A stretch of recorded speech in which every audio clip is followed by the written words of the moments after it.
কৃষ্ণ, আমরা অনেকদিন ধরে ভগবদ গীতার বিষয়ে আলোচনা করি না, যেহেতু অনেক ব্যস্ততার মাঝে ছিলাম। সেই জন্য আজকে আমরা ভগবদ গীতা অষ্টম অধ্যায় অক্ষর ব্রহ্মযোগ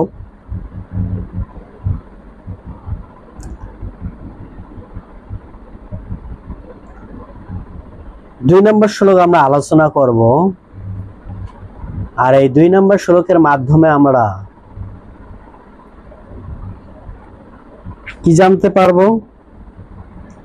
অর্জুন যে প্রশ্ন করছেন প্রথম শ্লোক, দ্বিতীয় শ্লোকে প্রশ্ন করবেন অর্জুন। প্রথম শ্লোকে প্রশ্ন করেছিলেন, কি প্রশ্ন করেছিলেন? অর্জুন উবাচ, অর্থাৎ অর্জুন জিজ্ঞাসা করলেন, হে পুরুষোত্তম, ব্রহ্ম কি, অধ্যাত্মা কি, সকম কর্ম কি, আদিভূত কি, এবং আর আদি দৈবই বা কি? অনুগ্রহপূর্বক আমাকে স্পষ্ট করে বলুন। 2 নম্বর শ্লোক গেল।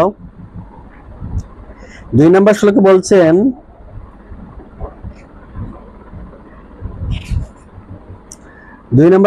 হে মধুসূদন, এই দেহে অধিযোগ্য কে, আর এই দেহের মধ্যে তিনি কিভাবে অবস্থান করেন? মৃত্যুকালে জিতেন্দ্র ব্যক্তিরা কিভাবে তোমাকে জানতে পারে? অর্থাৎ মৃত্যুর সময় ভগবানকে সে কিভাবে জানতে পারে? কেন? স্বাভাবিক, ভগবানকে জানার জন্য সবাই প্রয়াস করতেছে, কিন্তু কেউ তো ভগবানকে জানতে পারতেছে না। এই জন্য ভগবানকে বলছেন, হে মধুসূদন, এই দেহের অধিযোগ্য কে, বা এই দেহের মধ্যে তিনি কিভাবে অবস্থান করেন? মৃত্যুকালে জিতেন্দ্র ব্যক্তিরা তাকে কিভাবে, অর্থাৎ তোমাকে জানতে পারে? 3 নম্বর শ্লোকে ভগবান উত্তর দেবেন। অর্থাৎ আজকে আমরা 2 এবং 3 নম্বর শ্লোক অনুবাদ পড়ব। এখানে ভগবানের নাম মধুসূদন নামে কি করেছেন? উচ্চারণ করেছেন। তো মধুসূদন নাম হওয়ার অর্থটা কি? ভগবানের প্রত্যেকটা নামের মধ্যে একটা মহিমা আছেন।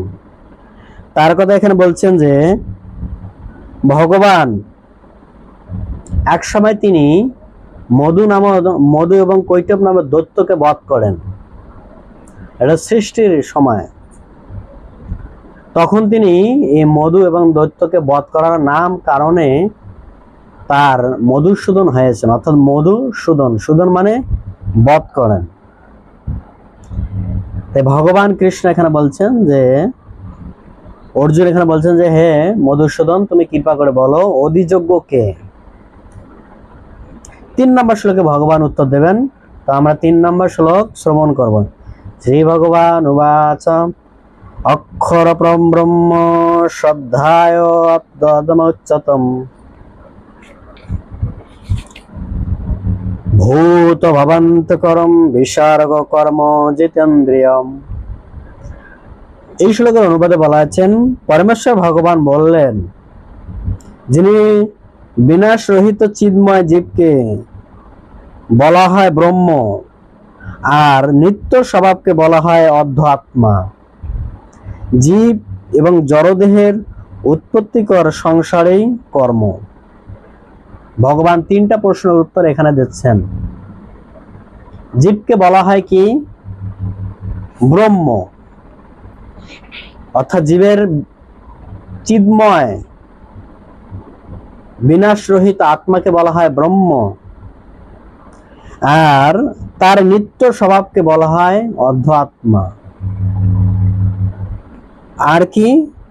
জীব জড়দেহের উৎপত্তিকর সংসারিক কর্ম। এই যে জীব বিবাহ করে, বিবাহ করার পর তাদের সংসার, স্বামী স্ত্রী পুত্র, এই বিবাহ করার উদ্দেশ্যটা কি? জগৎকে বিস্তার করা। এখন আমরা প্রশ্ন, তো এই বীর্য আসে কোথার থেকে? আর এই সংসারের কর্মটা বা কি? যখন কেউ পৃথিবীতে যজ্ঞ করে, যজ্ঞের ফলে বৃষ্টি হয়, আর যখন এই পৃথিবীতে বৃষ্টি হয়, তখন সেই পৃথিবীতে বৃষ্টির মাধ্যমে কি হয়? শস্য উৎপাদন হয়। আর শস্যের মাধ্যমে সেটা জীব আহার করে, আর সেই আহার করার মাধ্যমে তার শরীরে রক্ত রূপান্তরিত হয়। অর্থাৎ খাদ্যশস্য রসটা শরীরের মধ্যে রক্ত উৎপাদিত হয়। আর যখন শরীরে রক্ত উৎপাদন হয়, সেই রক্তটাই বীর্য রূপ ধারণ করে, যেটাকে বলা হয় শুক্রাণু। আর সেই শুক্রাণুরা যখন কোনো নারীর গর্ভে প্রবেশ করে, যখন কোনো পুরুষ নারীর সাথে মিলিত হয়, সেই শুক্রাণু তার গর্ভে প্রবেশ করে, আর সেটার মাধ্যমে আর একটা জীব, আর একটা আত্মা এই পৃথিবীতে ভূমিষ্ঠ হয়। আত্মা ভূমিষ্ঠ হয় না, বাট জীব সেই জড়দেহের মধ্যে ভূমিষ্ঠ হয়, আর সেই জড়দেহের মধ্যে আত্মা প্রবেশ করে। এটা হচ্ছে কর্ম। এটা কি? জীবের জড়দেহ উৎপত্তিকর কর্ম। এটা হচ্ছে জীবের জড়দেহ উৎপত্তিকর কর্ম। আর এই কর্ম কি করে?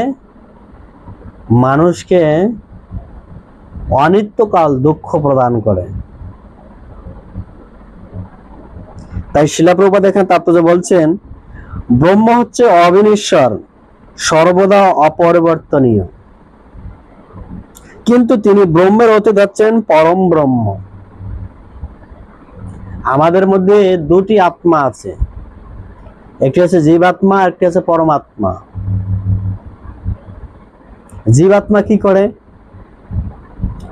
জীবাত্মা সর্বদাই আহার করে, সর্বদা কি করে? খাদ্য খাওয়ার জন্য ব্যতিব্যস্ত।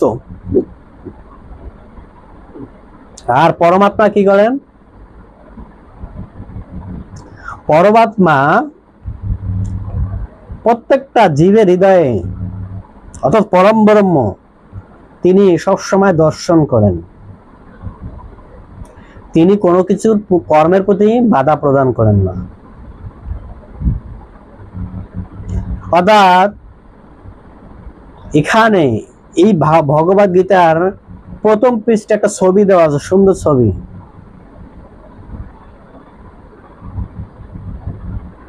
ছবিটা আপনাদেরকে দেখিয়ে দিই, তাহলে ভালো করে বুঝবেন বিষয়টা। ছবির মাধ্যমে এখানে বোঝানো হয়েছেন,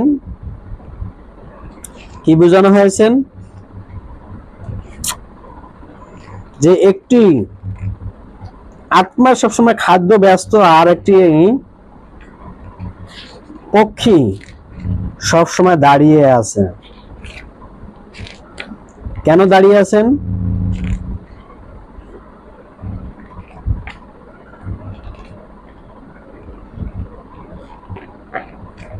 তিনি সবসময় সাক্ষী প্রদান করেন।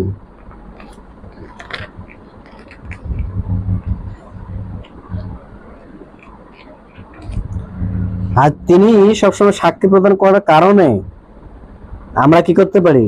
সবসময় তাকে দেখতে পারি, চলতে পারি, বুঝতে পারি। মনে হয় এই ছবিটা ভগবদ গীতা এখানে আছে কিনা, ওটাই আছে, বাট আর এটা এই পৃষ্ঠারে নেই। তো যাই হোক, আমাদের আত্মা সবসময় খাদ্য ব্যস্ত, বা জীবাত্মা কি ব্যস্ত? খাদ্য ব্যস্ত। পরমাত্মা কি করেন? সবসময় সাক্ষী প্রদান করেন। তাই আমাদের মনে রাখতে হবে। তারপরে কি বলছেন?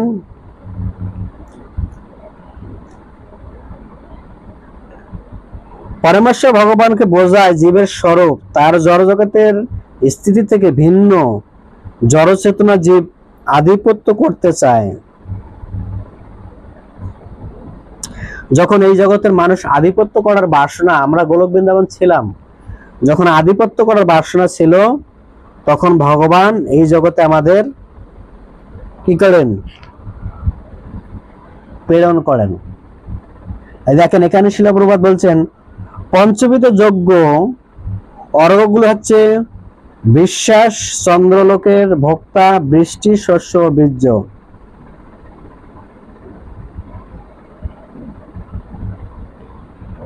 ঠিক আছেন? এটা হচ্ছে পঞ্চবিধ যজ্ঞ। অর্থাৎ এই যে দৈহিক সঙ্গটা করা, এটাও একটা যজ্ঞ। একটা নারী একটা পুরুষ যখন মিলিত হয় সেটা একটা যজ্ঞ। কিন্তু সেটা রূপ গোস্বামী পাদ ভক্তি হরিভক্তি বিলাস গ্রন্থে বর্ণনা করেছেন, সে যজ্ঞটা করতে গেলে পবিত্র হওয়া প্রয়োজন। কেন পবিত্র হওয়া প্রয়োজন?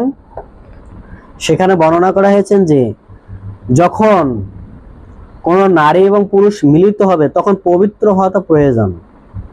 পুরুষ কিভাবে যাবে? পুরুষ সুন্দর পোশাক পরিধান করবে, আরেকটি ফুলের সুগন্ধি ফুলের মালা গলায় তার নিয়ে যেতে হবে। কখন? যখন তিনি তার স্ত্রীর সাথে সহবাস করবেন। এটা আমার কথা না, হরিভক্তি বিলাস গ্রন্থে সনাতন গোস্বামী বলছেন। আর নারীকে সুন্দর বেশভূষণ সজ্জিত থাকতে হবে, কারণ এটা একটা পবিত্র যজ্ঞ। কিভাবে যজ্ঞ? এটা কৃষ্ণের জন্য আপনি সন্তান যদি এরকম চিন্তা করেন, উৎপাদন করেন।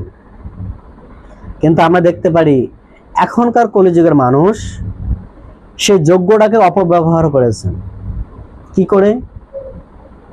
তারা যেখানে যেখানে নিষেধ করা আছে সেখানে সেখানে তারা দৈহিক সঙ্গ করে। জলে কখনো দৈহিক সঙ্গ করা ঠিক না, বনে, কিন্তু জলেও করে বনেও করে। তারপরে খোলামেলা জায়গায় কখনো এই দৈহিক সঙ্গ করা ঠিক না, কিন্তু সেখানে দেখতে পাচ্ছে সেটাও করায়।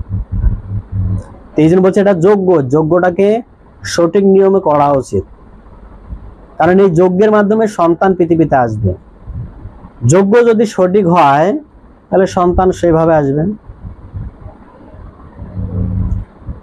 তো আমাদের মনে রাখতে হবে যজ্ঞকে পরিপূর্ণ করতে গেলে পঞ্চবিধ যজ্ঞ, এই যজ্ঞের মাধ্যমে আমাদের কর্ম সফলতা হবে। হরে কৃষ্ণ।